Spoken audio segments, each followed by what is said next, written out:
제가 겪었던 참 소중하고 특별했던 일이 있는데 주변에서 사연을 보내보라고 하길래 용기 내어 몇 자 적겠습니다. 아직도 잊혀지지 않는 생생한 그 시간들을 같이 추억해 주시면 감사하겠습니다. 우선 저와 제 동생에 대한 이야기를 먼저 해야 할 것 같습니다. 제게는 2살 차이가 나는 여동생이 있습니다. 그리 특별할 것 없는 평범한 남매였는데 저희는 어렸을 때부터 동네에서 엄청 유명했습니다. 유명했던 이유는 저희 남매가 똑똑해서도 아니었고 잘생기고 예뻐서도 아니었습니다. 진짜 징글징글하게 싸워서였습니다. 여느 남매나 싸우는 건 다 똑같을 테지만 저희 남매는 진짜 원수라도 되는 마냥 징하게도 싸웠습니다. 허구 한 날 싸웠는데 몇 가지 일화를 말씀드려 보겠습니다. 여동생이 어릴 때부터 꾸미는 걸 좋아해서 맨날 인형 옷 입기 스티커 같은 걸 가지고 다녔고 스티커북 같은 곳에 모았거든요. 근데 제가 장난치고 싶어서 그 스티커북 가지고 나 잡아봐라 하면서 놀이터에서 뛰다가 모래사장에서 넘어졌습니다. 그래서 그 스티커북이 모래가 다 달라붙어서 쓸 수 없는 정도가 되었었죠. 저도 일부러 그런 게 아니라 당황을 했는데 동생이 엄청 화를 내면서 울고 때리더라고요. 같이 치고받고 싸우다가 어머니가 말리고 저희를 집에 데리고 갔습니다. 모래범벅이 된 저희는 샤워를 깨끗하게 했고 동생은 계속 울었고 저는 제가 좋아하는 만화 카드를 가지고 놀고 있었습니다. 그러다가 잠깐 물 마시러 주방에 갔다가 돌아왔는데 그 잠깐 사이에 동생이 제 카드 다 잘라버린 적이 있었습니다. 그때 너무 화나서 동생하고 주먹질하면서 싸웠었네요. 또 한 번은 제가 껌을 씹고 있는데 동생하고 장난을 치다가 그 껌이 동생 머리에 붙어버린 적이 있었습니다. 동생이 어떻게 좀 해보라면서 울고 불고 난리치고 저는 고민하다가 그냥 동생 머리를 잘라버렸습니다. 그런데 조금만 자른다는 걸 뭉탱이로 잘라서 머리가 무슨 쥐 파먹은 것처럼 되었었거든요. 저는 그게 최선이라고 생각했죠. 그런데 그날 동생이 밤에 저 자는 사이에 아버지 바리깡으로 제 머리를 밀어버렸습니다. 그때만 생각하면 정말 눈물이 나는데 바리깡으로 제 머리를 엄청 많이 밀어놔서 거의 빡빡이 정도로 머리를 밀었었죠. 이런 사건들 외에도 벌집 가지고 놀리고 장난치다가 둘 다 벌에 엄청 쏘인 적도 있었고요. 또 학교 복도에서 머리채 잡고 싸운 적도 있었습니다. 이러니 안 유명할 수가 있겠나요? 맨날 싸우기만 하는 남매로 아주 유명했던 거죠. 앙숙처럼 지낸 저희 남매는 커서도 별다를 것은 없었습니다. 주먹질만 안 했지 서로 놀리고 싸우는 일상은 똑같았죠. 그랬던 저희 남매의 관계에 변화가 생긴 건 제가 고3 때 부모님이 돌아가신 후부터였습니다. 평소랑 다를 것 없는 일상. 학교에서 수업을 하고 있는데 담임 선생님께서 급하게 저를 찾으셨습니다. 그 사고는 정말 비극이었습니다. 믿을 수가 없었습니다. 할머니 댁에 가신다는 부모님이 교통사고를 당하신 겁니다. 두 분 다 그 자리에서 즉사하셨고 저와 동생은 한순간에 고아가 되고 말았습니다. 아무것도 모르는 저희는 이모의 도움으로 장례를 잘 치를 수 있었습니다. 상복을 입고 있는 그 순간에도 현실을 받아들일 수가 없었습니다. 오빠, 이모가 밥 먹으래. 너나 먹어. 말을 왜? 됐다. 내가 너랑 무슨 말을 하냐? 왜 또 시비야? 넌 지금 상황에서까지 시비를 걸고 싶냐? 내가 언제 시비를 걸었는데? 철없던 저와 동생은 그 순간에까지 서로를 적대시하며 싸우기 바빴습니다. 언성이 높아지려는 그때 이모가 저희에게 왔습니다. 너네 앉아. 이모가 표정을 굳히며 말씀하셨습니다. 이모의 표정은 아주 진지해 보였습니다. 얘들아, 너네 이제 둘이 살아가야 해. 그런데 대체 언제까지 이렇게 싸우기만 할 건데? 언니가, 너희 엄마가 얼마나 힘들었는지 아니? 어릴 때부터 맨날 싸우는 너희 보면서 엄마가 안 힘드셨을 것 같아? 아무 대답도 할 수 없었습니다. 저희가 많이 싸운다는 것은 알고 있었고, 그걸로 부모님이 힘들어하시는 것도 알았습니다. 하지만 그때 저희는 부모님이 힘드신 것보다 저희의 감정이 더 중요한 철부지 불효자들이었던 거죠. 이제 너네 보호해줄 사람 아무도 없고 싸우지 말라고 할 사람도 없어. 너네 인생에는 너네가 전부야. 안 그래도 장례 끝나면 이모가 말하려고 했는데 너네 앞으로 생활은 어떻게 할 거니? 이모랑 같이 광주로 내려갈 거야? 당황스러웠습니다. 거기까진 생각하지 못한 부분이었거든요. 저와 동생은 슬그머니 마주보고 고개를 저었습니다. 그럼 여기서 둘이 살겠다고? 그래도 되지 않을까요? 저 지금 고3이라 전학 가기도 좀 그렇고 내년이면 성인인데. 너네 밥할 줄 알아? 세탁기는, 청소랑 설거지, 분리수거는. 저희는 입을 꼭 닫았습니다. 제가 할 수 있는 거라고는 설거지랑 라면 끓이기가 전부였거든요. 이모는 생각을 해봐야 하니까 장례 끝나고 얘기하자고 하셨습니다. 솔직히 많이 막막했습니다. 대학도 가야 하는데 등록금은 어떡할 거며 생활비는 어떡할 건지. 동생은 아직 고등학교 1학년이니까 이모한테 보내서 보살핌 받으며 크는 게 맞는 게 아닌지 머리가 너무 복잡했습니다. 장남으로서 당연히 해야 하는 고민들이었습니다. 장례식 둘째 날 밤에 동생이 저한테 오더라고요. 오빠, 나는 전학 가기 싫어. 그냥 지금 살던 대로 살래. 야, 우리들이 어떻게 살아? 왜 못 살아? 나 세탁기 돌릴 줄 알아. 달걀 후라이도 할 줄 알고. 너 맨날 달걀만 먹고 살래? 그리고 뭐 그것만 할 줄 알면 사라지냐? 돈은 어쩔 건데? 전기세, 수도세, 핸드폰 요금, 인터넷 요금, 너 맨날 사는 화장품들, 네 옷, 신발, 그런 건 다 어쩔 건데. 생각을 좀 해라. 생각한 거야. 나도 생각했다고. 나는 가기 싫어. 여기가 우리 동네고 우리 집이잖아. 엄마랑 아빠랑 평생을 여기서 살았는데 오빠는 떠나고 싶어? 생활비 이모한테 좀 부탁드려보자. 내가 알바도 할 테니까, 응? 네가 알바는 무슨. 됐다. 내일 얘기해. 저와 제 동생의 미래를 제가 어떻게 감당해야 할지 아직 정리가 되지 않았는데 장례는 끝이 나버렸습니다. 이모가 다시 저희를 찾아오셨습니다. 계속 짧고 긴 한숨을 내뱉던 이모는 솔직한 상황을 말씀해 주셨습니다. 저희 어머니 고향이 원래 광주셨습니다. 할머니도 광주에 계시고 사고가 난 날도 광주에 가고 계신 중이었죠. 그런데 할머니가 건강이 많이 안 좋으셔서 요양병원에 계신 상황이었습니다. 광주에서 결혼하고 집도 광주에 있던 이모가 왔다 갔다 하며 할머니를 보살피고 계셨죠. 이모는 이모부랑 5살짜리 아기랑 살고 있었는데 저희를 걷어줄 형편이 안 된다고 하셨습니다. 집도 좁을 뿐더러 할머니도 보살펴야 하셨으니까요. 그래서 장례 치르는 내내 슬퍼하는 것을 뒤로 미루고 방법을 찾아보려 애쓰셨답니다. 하지만 저희 아버지는 외동이고 친할머니, 친할아버지도 모두 돌아가셨기 때문에 저희를 보호해줄 수 있는 사람은 이모뿐이셨습니다. 그래서 이모가 어렵게 꺼낸 결론은 이거였습니다. 제가 성인이 될 때까지만 이모가 주말마다 저희 집에 오셔서 살림을 봐주시는 것, 생활비나 저희 학원비는 어머니 아버지의 보험금에서 충당하고 제가 성인이 되면 돌려주는 것이었습니다.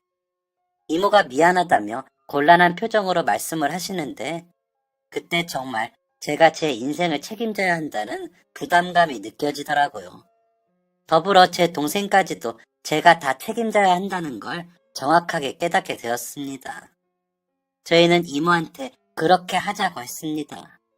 이모는 끝까지 미안하다며 눈물을 보이셨습니다. 동생과 둘이 남게 된 집은 너무나도 썰렁했습니다. 오랫동안 비워져 있던 집에는 한기가 돌았고 소름 끼치게 조용했습니다. 오빠, 나 배고파. 그래, 밥 먹자. 그때부터 저희 남매의 홀로서기가 시작되었습니다. 밥도 스스로 지어 먹어야 했고 집에 흔히 있던 김치나 멸치볶음, 진미채 같은 반찬들도 알아서 해먹어야 했습니다. 당연하게 화장실에 구비되어 있던 수건이 없었고 교복 셔츠도 매일같이 빨고 다려야 했습니다. 딱히 하는 것도 없는데 바닥에 쌓인 머리카락들을 치우기 위해 하루에도 몇 번씩 청소기를 돌려야만 했습니다. 아직 우린 어린데 부모님이 떠났다는 아픔조차 아직 치유가 되지 않았는데 가혹한 현실에 내던져진 것 같았습니다. 그래서 저희는 싸우지 않았습니다. 이제 싸우지 말자 이런 약속을 한 적은 없습니다. 다만 우리가 싸우면 더 이상 말려줄 사람도 없고 가서 잃을 사람도 없다는 걸 너무 잘 느끼고 있었던 거죠. 그리고 우리 인생에 가족은 우리 둘뿐이라는 것도요. 부모님이 돌아가신 후 고민이 되는 게 있었습니다. 바로 대학교 진학이었죠. 제가 군대에 다녀오고 대학교까지 졸업하면 그동안 돈도 못 벌 텐데 그럼 동생한테도 부담이 될 것 같았습니다. 그래서 저는 과감하게 대학교 진학을 포기하기로 했습니다. 어릴 때부터 약사가 꿈이었거든요. 하지만 생계를 위해 어쩔 수 없었습니다. 그래서 고3 때부터 알바를 시작했습니다. 이모가 보내주시는 생활비도 있었고 어머니 아버지 사망보험금이 적지 않은 돈이었지만 그래도 불안했습니다. 동생도 고등학교를 졸업해야 하고 혹시 대학에 가게 되면 제가 등록금을 내줘야 할 거고 앞으로 사야 하는 거, 먹을 거 계속 돈이 나갈 테니 공부도 안 하면서 생활비만 쓰기엔 너무 초조했습니다. 그래서 시작하게 된 알바는 친구 부모님네 가게였던 장어집이었습니다. 평일에 학교 끝나고 5시간씩 일을 하고 10시에 끝나서 집에 갔습니다. 일은 힘들지 않았습니다. 다만 가게에 오는 가족 단위의 손님들을 보면 착잡한 기분은 들었습니다. 계속 장어집 일하다가 학교를 졸업했고 졸업하고는 좀 더 돈을 많이 벌 수 있는 직장에 취직하려고 찾아다녔습니다. 그런데 이제 막 고등학교에 졸업한 애를 써주는 직장은 없더라고요. 사무실에 앉아서 에어컨 쐬며 일하는 그런 직장은 꿈도 못 꾸었죠. 그러다가 일하게 된 곳이 족발집이었습니다. 제가 식당에서 일해본 경력은 있었으니까 직원으로 뽑아주더라고요. 오후 2시부터 새벽 1시까지 주 6일을 일을 했습니다. 거기 일하면서 온갖 진상이란 진상은 다 만났습니다. 그만큼 엄청 힘들었죠. 그렇게 별의별 이상한 사람들도 많이 만나고 밖에서 새로운 사람들도 만나다 보니까 동생에 대한 걱정과 잔소리도 늘어나게 되었습니다. 동생이 예쁘장하게 생겨서 인기가 많았거든요. 옛날에는 누가 널 예쁘다고 하냐며 놀리기 바빴는데 부모님도 안 계시고 제가 동생의 보호자 역할이 되다 보니 조금 걱정이 되었습니다. 이상한 놈이 좋아한다면서 나쁜 짓을 하진 않을지, 해코지를 당하지는 않을지 걱정이 되었죠. 유나야, 너 어제 몇 시에 들어왔어? 나? 11시였나? 왜? 뭐 하다가 들어왔는데? 친구랑 공부했는데, 왜? 너무 늦게 들어오는 거 아니야? 10시까지는 들어와. 그리고 교복 치마 너무 짧아. 좀만 늘리지 그래? 뭐야, 왜 갑자기? 이상한 놈들 많잖아. 걱정되니까 그렇지. 낯설다, 오빠. 알겠어. 안 그래도 오늘 세탁소 가려고 했어. 오빠는 오늘도 일하지? 10시까지 들어올게. 밥 차려놓을 테니까 들어와서 먹어라. 나 학교 간다. 동생과 저는 서로를 이해하려 노력했고 타협점을 찾으며 평화로운 관계를 유지했습니다. 의지할 곳 없는 저희 남매가 살아가는 방법이었죠. 저는 족발집에서 1년 정도 일하다가 매니저로 승진을 했습니다. 당연히 월급도 올라갔었죠. 누구의 도움도 없이 제 스스로 뭔가 이뤄냈다는 게 엄청 뿌듯했습니다. 하늘에 계신 부모님한테 보여주고 싶을 정도였습니다. 제가 그때가 21살이었으니까 동생이 고3이 되었습니다. 동생이 어릴 때부터 미술을 했었거든요. 고3 되고는 매일 독서실 아니면 학원에서 새벽까지 있어서 제가 일 끝나고 매일같이 데리러 갔었습니다. 오빠, 일하고 와서 안 힘들어? 그냥 집에 바로 가지. 뭐가 힘드냐? 맨날 하던 건데. 너는 공부하는 거 안 힘들고? 힘들지. 어떻게 공부는 매일 해도 힘드냐? 그래도 조금만 참아. 대학 가서 많이 놀면 되잖아. 나 대학 가도 되겠지? 무슨 소리야? 아니, 등록금이 엄청 비싸다고 하더라고. 물론 내가 공부 잘해서 장학금 받겠지만 그게 또 내 맘대로 되는 것도 아니고. 순간 좀 화가 났습니다. 제가 느끼는 이 무게를 동생은 느끼지 않았으면 했거든요. 김유나, 걱정하지 마.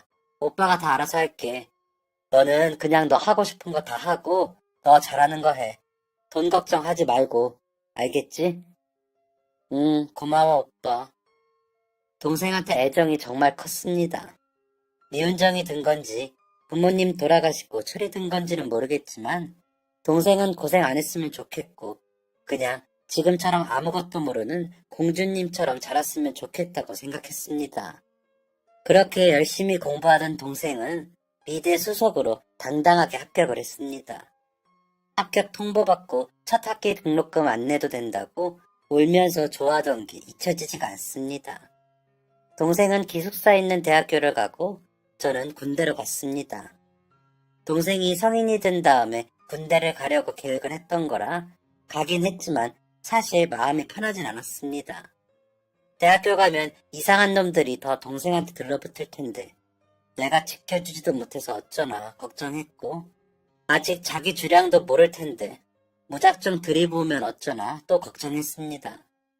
군대에서도 전화할 수 있는 일 생기면 동생한테 전화하고 휴가 나와서도 그동안 뭐하고 지냈냐 코치코치 깨물었죠. 그렇게 2년을 걱정하고 노심초사하며 보냈고 드디어 전역을 했습니다. 다행히도 동생은 별탈 없이 학교 생활을 재밌게 한 것 같더라고요. 제가 전역하고 나왔을 때 동생이 4학년 다니고 있었는데 그때부터 동생의 삶에 약간의 변화가 생겼습니다. 오빠, 나 이번에 친구랑 촬영하러 간다. 뭐? 무슨 촬영? 네가 찍는 거야, 찍히는 거야? 찍히는 거.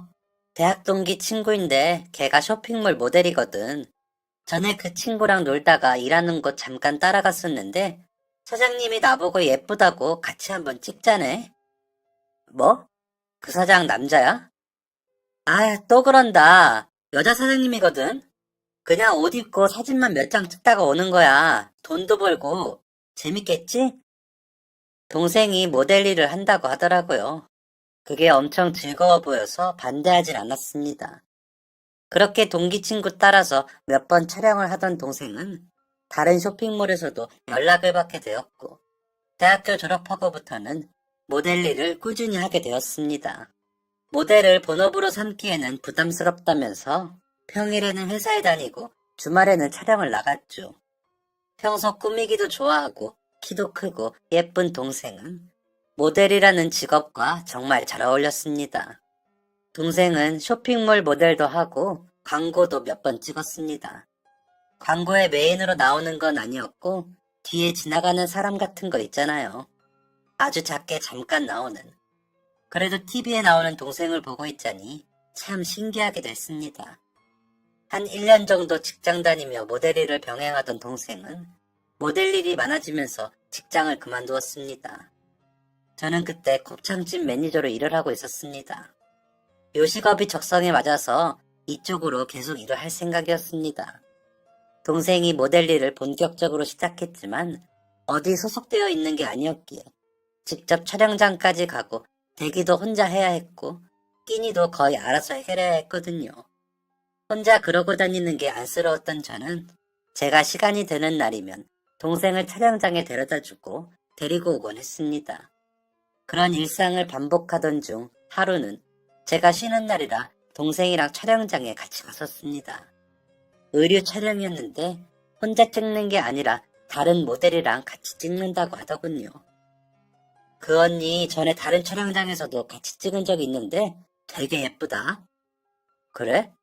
그렇구나. 아, 그 언니 너무 예뻐서 나 이상하게 나오면 어쩌지? 오빠, 나 오늘 얼굴 안 부었어?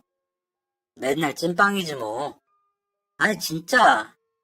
동생이랑 촬영장 도착해서 저는 차에서 짐 챙길 거 챙기고 동생은 먼저 내려서 갔습니다. 뒤따라 들어가서 대기하는 곳에 짐 정리해두고 앉아서 핸드폰이나 보고 있었죠. 그러다가 정신 차려보니 동생이 촬영을 시작했고 핸드폰이 슬슬 지겨워진 저는 그 근처 가서 구경이나 하기로 했습니다. 그런데 동생 옆에 있는 같이 촬영하는 모델분이 정말 눈이 부시게 예쁘더라고요. 동생이 예쁘다던 그 언니인 것 같았습니다.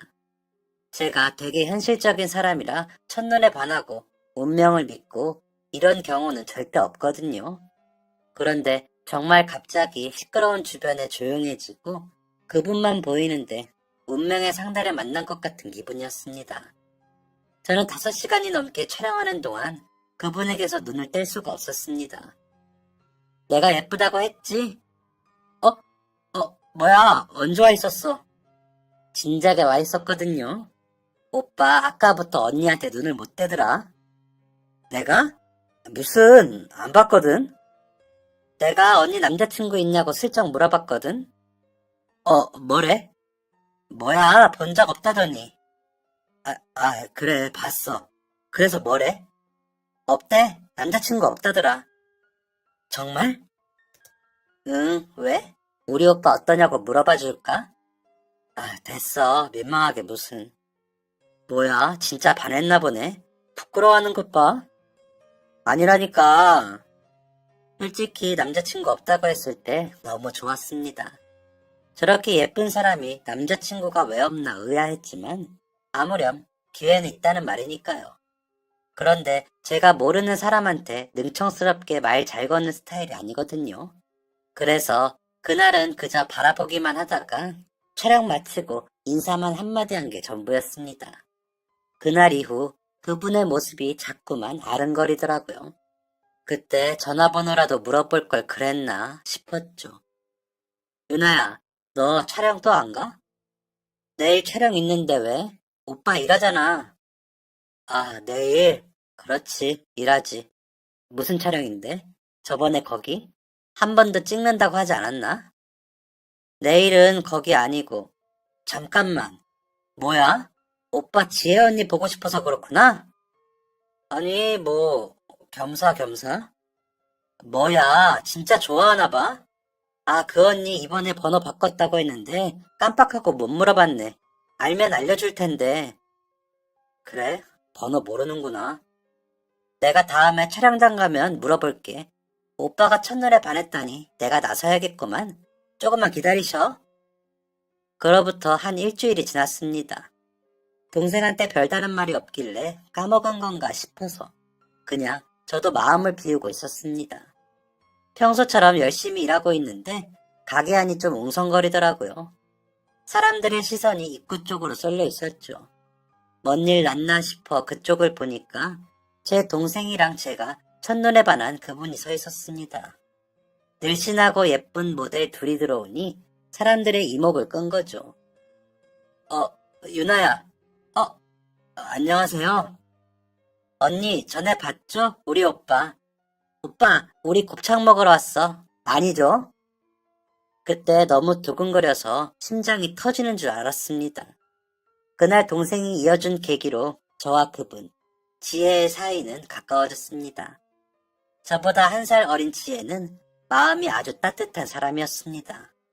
지혜도 어릴 때 부모님을 잃은 아픔이 있었습니다. 중학생 때 혼자가 된 지혜는 할머니 손에 자랐다고 했습니다. 게다가 외동이었기에 혼자 놀아야 했다는데 그때부터 옷 입히기 게임을 하고 집에 있는 잡지들도 보면서 관심을 가졌다고 했습니다. 고등학교 졸업하고 백화점 화장품 매장에서 일을 했고 같이 일하던 매니저분의 추천으로 모델 일을 시작했다가 본업으로 하게 되었답니다. 지혜는 외롭게 자랐지만 정도 많고 사랑도 많은 사람이었습니다. 할머니께서 지혜를 많이 아꼈다던데 그래서인지 사랑받은 티가 많이 나는 밝은 사람이었죠. 저는 그런 지혜에게 더 반할 수밖에 없었고 저희들은 서로 좋은 마음을 가지고 만나게 되었습니다. 지혜랑 사귄 지 1년이 조금 지났을 때 저는 가게를 차리게 되었습니다. 그동안 차곡차곡 모아둔 돈으로 제 가게를 열었을 때 그 희열은 이루 말할 수 없이 벅찼습니다. 도시락 가게를 열었는데 역 부근에 있어서 그런지 장사가 꽤 잘 되었습니다.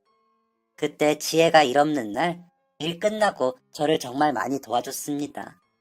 사실 제가 가게를 오픈한 이유, 그리고 굳이 도시락 가게를 한 이유는 지혜의 영향이 컸습니다.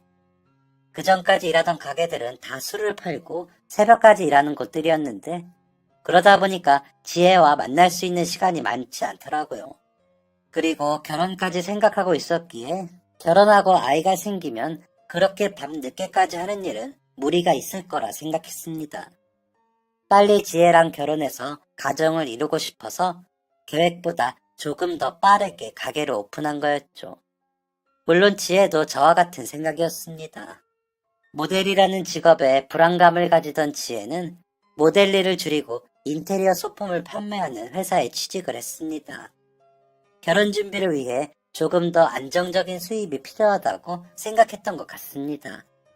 오빠는 어떤 집에서 살고 싶어? 아파트도 좋지만 주택도 좋은 것 같아. 애들 마음껏 뛰어놀 수 있도록 마당까지 있으면 더 좋겠다. 그럼 서울에서 집 구하기는 무리려나? 난 서울 아니어도 상관없어. 그런데 오빠 가게가 여기 있으니까 아무래도 서울에 구해야겠지. 서울에 살다가 이사를 가야 하나? 이런 행복한 대화들로 매일을 채웠던 것 같습니다. 함께 상상하는 미래가 있으니 돈 모으는 것도 더 재밌었습니다. 그때였습니다. 동생에게 전화가 왔습니다. 여보세요? 오빠, 나 어떡해? 동생의 목소리는 덜덜 떨리고 있었습니다. 무슨 일이 생긴 건지 도무지 감이 오지 않았습니다. 동생의 그 다음 말을 듣고 저는 피가 차게 식는 기분이었습니다. 나 암이래. 너무 충격적이었습니다. 살면서 그렇게까지 울어본 적은 없었던 것 같습니다. 부모님이 돌아가셨을 때 물론 마음이 아프고 많이 울었지만 짊어져야 하는 무게 때문에 마음 편히 울지도 못했습니다.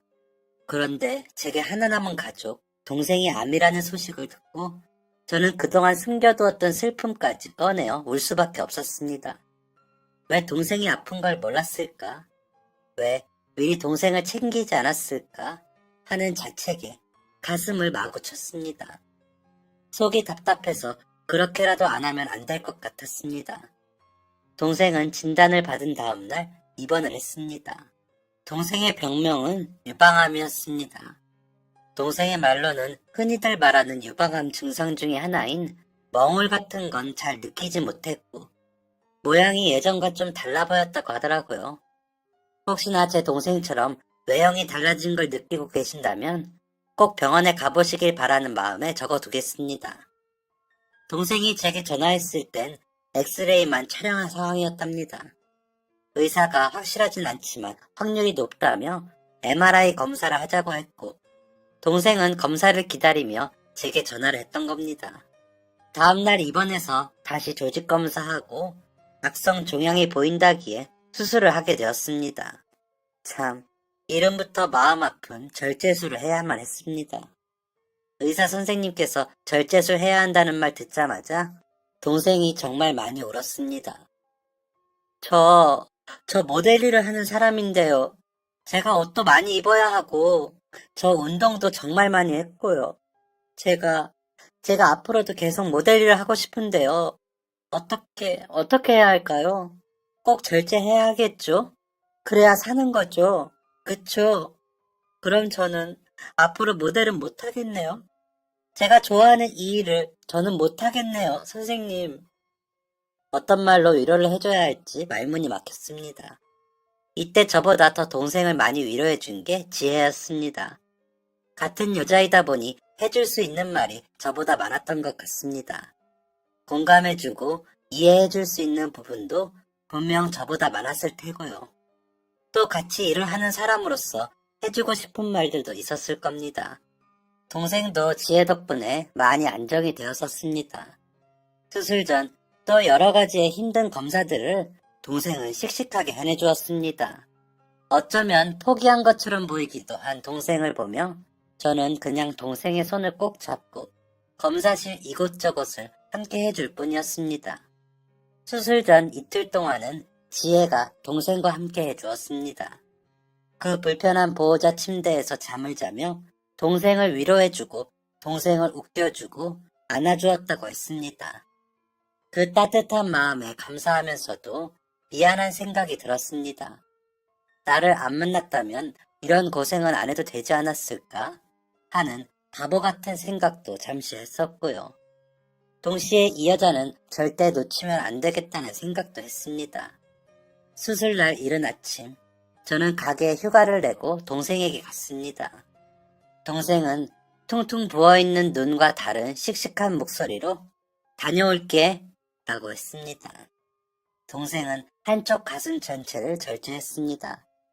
우선 수술은 잘 끝났지만 다시 조직 검사를 해봐야 앞으로 어떻게 치료를 해야 할지 알 수 있다고 하더라고요. 한 곱이 넘겼다는 것만으로도 저는 한시름 놓았습니다.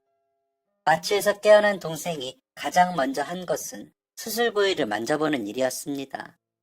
아무 일도 아니라는 듯 씩씩하게 들어갔던 동생이었지만 막상 현실을 마주하니 참을 수 없었는지 울음을 터뜨렸습니다. 오빠가 되어서 아무것도 해줄 수 없다는 사실에 너무 속상해서 같이 울었습니다. 동생은 수술 후 일주일이 지나서야 퇴원을 할 수 있었습니다. 유방암 환자들 중에는 수술 후에 요양병원으로 많이들 간다고 하더라고요.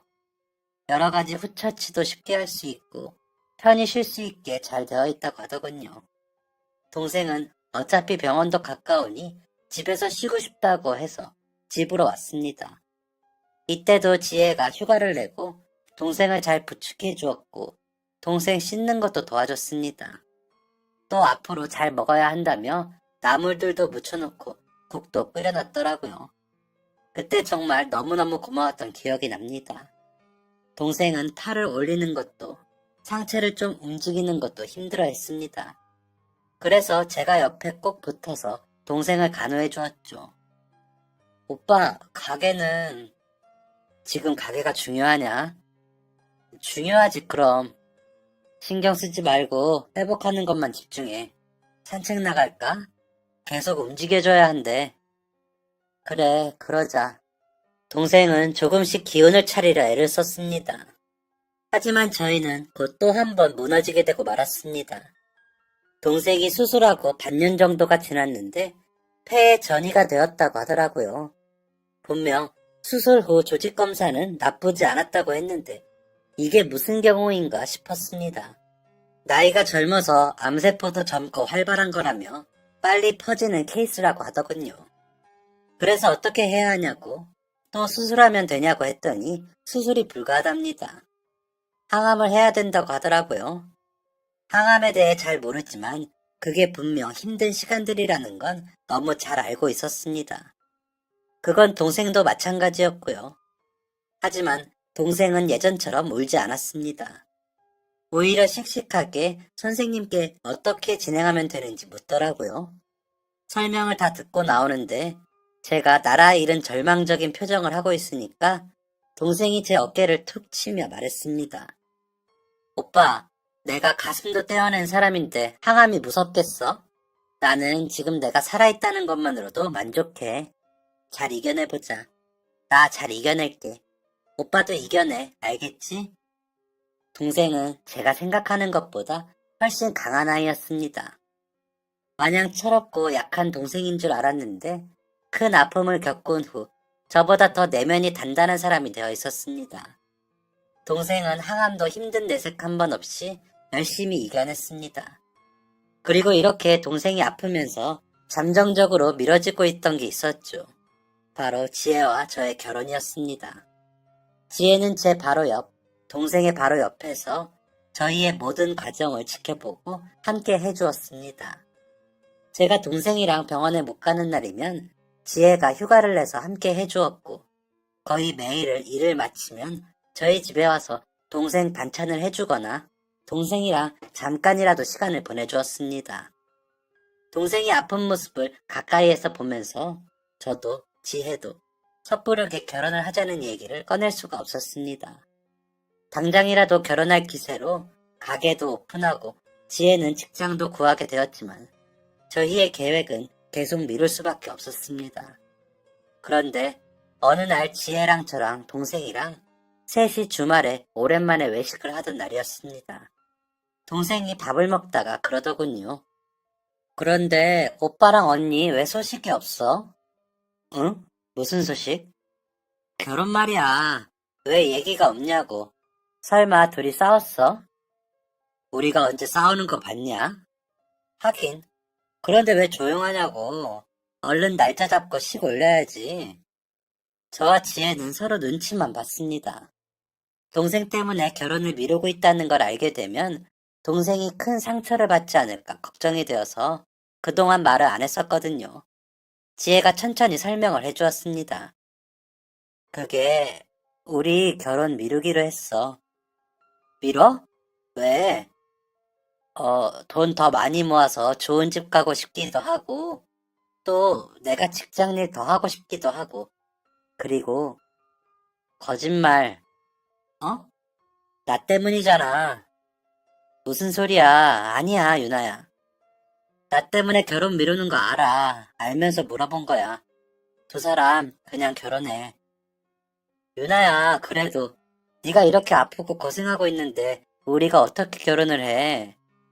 왜 못해? 내가 애야? 나 혼자 충분히 이겨낼 수 있어. 그러니까 내 걱정하지 말고 결혼해. 두 사람 결혼하는 거 꼭 볼 거야. 그러니까 꼭 해. 동생은 그 이후로 한동안 고집 아닌 고집을 부렸습니다. 직접 플래너를 찾아주겠다는 둥, 직장은 여기가 예쁘다는 둥, 저희 결혼을 적극적으로 추진했죠. 그때 동생이 왜 그렇게까지 했을까 생각을 해보았는데 아마 동생은 불안했던 것 같습니다.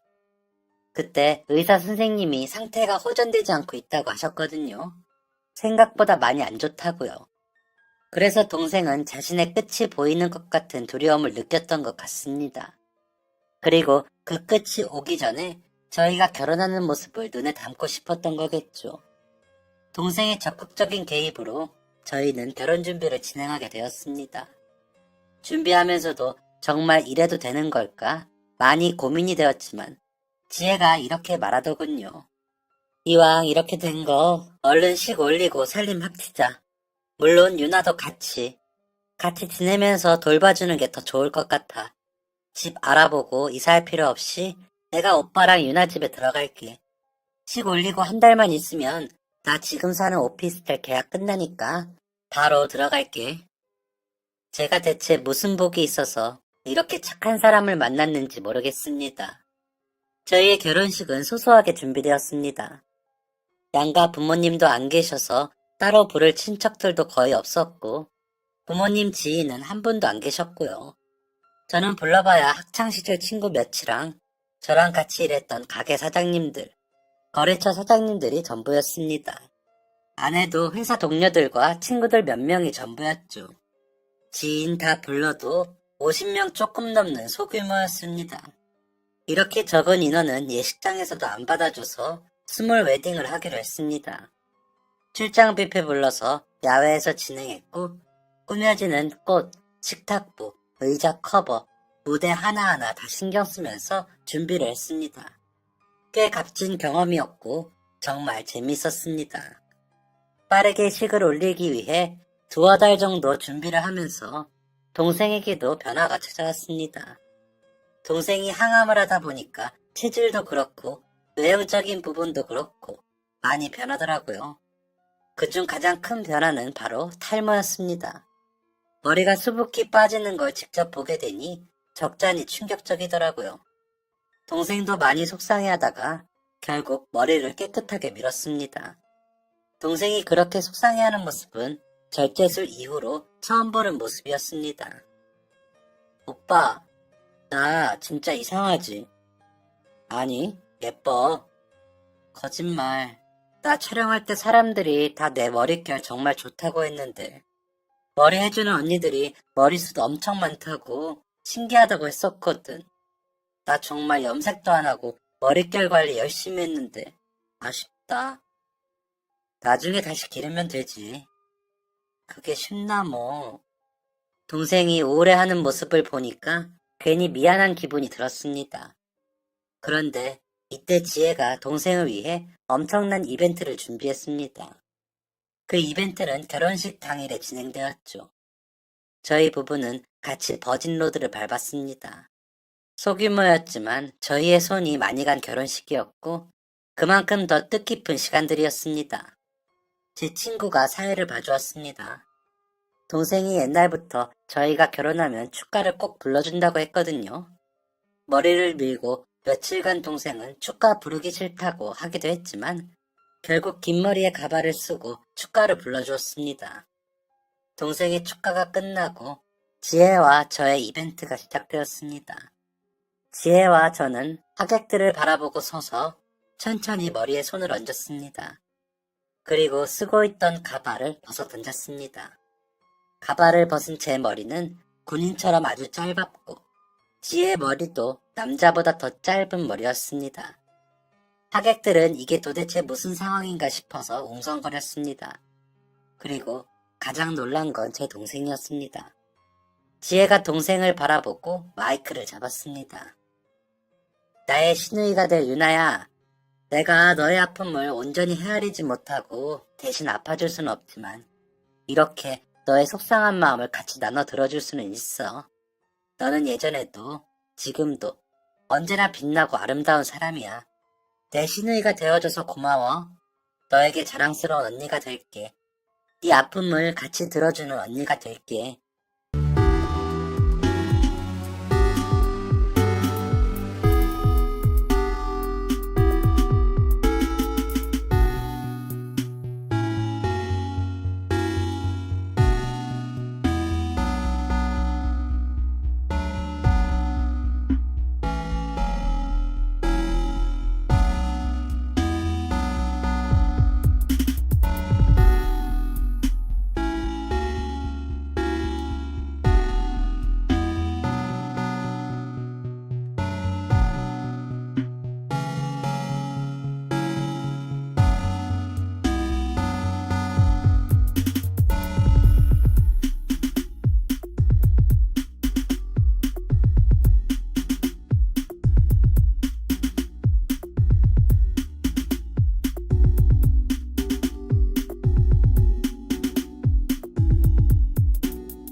얘기를 하는 지혜도 듣는 동생도 그리고 저와 하객들도 모두 눈물바다가 되었습니다.